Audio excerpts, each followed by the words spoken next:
ஒலிக்க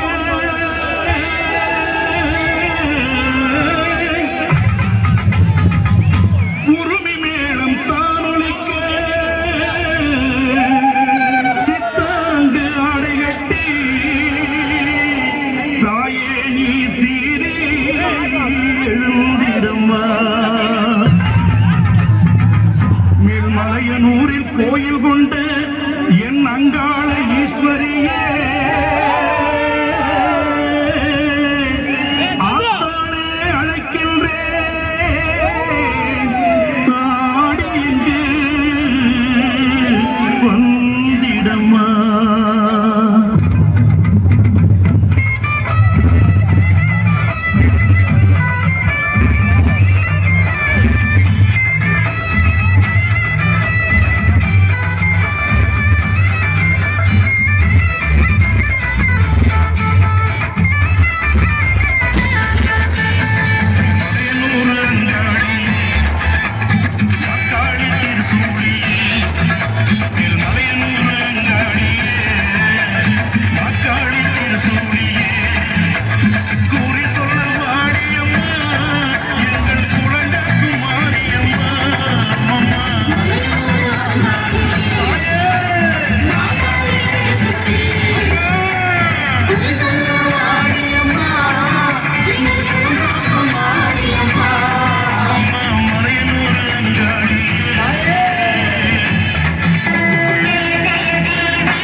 இருக்கிறேன் மகளே, எப்பொழுதும் இங்கேயே இருக்கிறேன். உன் தியாகத்தை என் ரூபமாக்கிக் கொண்டு இங்கேயே அம்மனாக வீற்றிருக்கிறேன். உனக்கு அளித்த வாக்கின்படி நான் இந்த ஊரை விட்டு போகாமல் கிராம தேவதையாகி விடுகிறேன்.